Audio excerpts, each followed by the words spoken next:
মুক্তিবাদ এবং মানবতাবাদের আদর্শে পরিচালিত হয়ে রাজা রামমোহন রায় ধর্ম সংস্কার আন্দোলন শুরু করেছিলেন।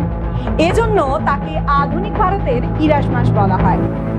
ধর্ম সংস্কারের উদ্দেশ্যে তিনি যে আন্দোলন করেছিলেন তাই হলো ব্রাহ্ম আন্দোলন।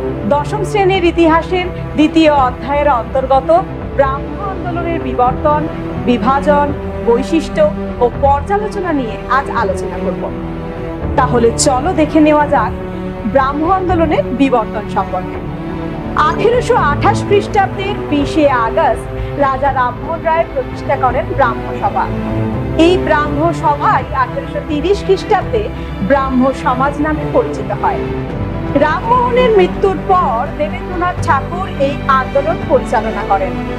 পরবর্তীকালে কেশবচন্দ্র সেন এই আন্দোলনে নতুন প্রাণ সঞ্চার করেন। এবার আসবো বিভাজন প্রসঙ্গে। নানা মতবিরোধের ফলে ব্রাহ্ম সমাজের বিভাজন দেখা দেয়। ফলস্বরূপ কেশবচন্দ্র সেনের নেতৃত্বে তার অনুগামীরা দল থেকে বেরিয়ে এসে 1866 খ্রিস্টাব্দে ভারতবর্ষীয় ব্রাহ্ম সমাজ স্থাপন করে। অপরদিকে দেবেন্দ্রনাথ ঠাকুরের ব্রাহ্ম সমাজ আদি ব্রাহ্ম সমাজ নামে পরিচিত।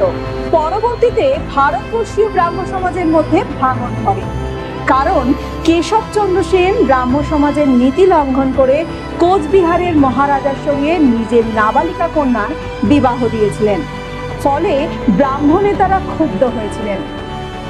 পরবর্তীতে শিবনাথ শাস্ত্রী, আনন্দমোহন বসু প্রমুখ 1878 খ্রিস্টাব্দে গড়ে তোলেন সাধারণ ব্রাহ্ম সমাজ এবং কেশবচন্দ্র সেনের ভারতবর্ষীয় ব্রাহ্ম সমাজ 1880 খ্রিস্টাব্দে পরিবর্তিত হয় এবং নববিধান ব্রাহ্ম সমাজে পরিণত হয়। এই ব্রাহ্ম সমাজের কয়েকটি বৈশিষ্ট্য নিয়ে এবার আলোচনা করব। ব্রাহ্ম আন্দোলন মূর্তি পুজো, বর্ণভেদ, আচার অনুষ্ঠানের বিরোধী ছিল। একেশ্বরবাদ এবং নিরাকার ব্রহ্মের উপাসনায় বিশ্বাসী ছিল।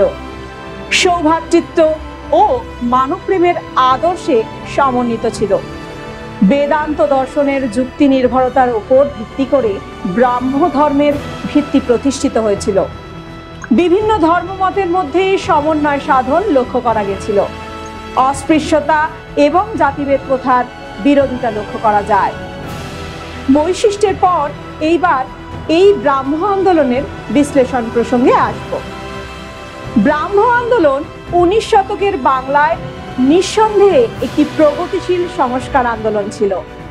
হিন্দু ধর্ম ও সমাজে এই আন্দোলন কোনো বড় ভাঙন ধরাতে পারেনি, তবে ধর্ম, সমাজ ও রাজনীতিতে নবজাগরণ ঘটিয়েছিল। তবে এর কয়েকটি সীমাবদ্ধতাও আছে, যথা শিক্ষিত সমাজের মধ্যে আন্দোলন প্রসারিত হয়েছিল, তবে সাধারণ মানুষ এর দ্বারা প্রভাবিত হয়নি। এছাড়াও আরেকটি সীমাবদ্ধতা হলো ব্রাহ্ম নেতাদের মধ্যে পরবর্তীকালে নানা মতপার্থক্য দেখা দিয়েছিল, ফলে আন্দোলন স্তিমিত হয়ে পড়েছিল। আজকের আলোচনা এই পর্যন্তই। পরের ভিডিওতে আবার দেখা হচ্ছে। সাথে থেকো সবাই।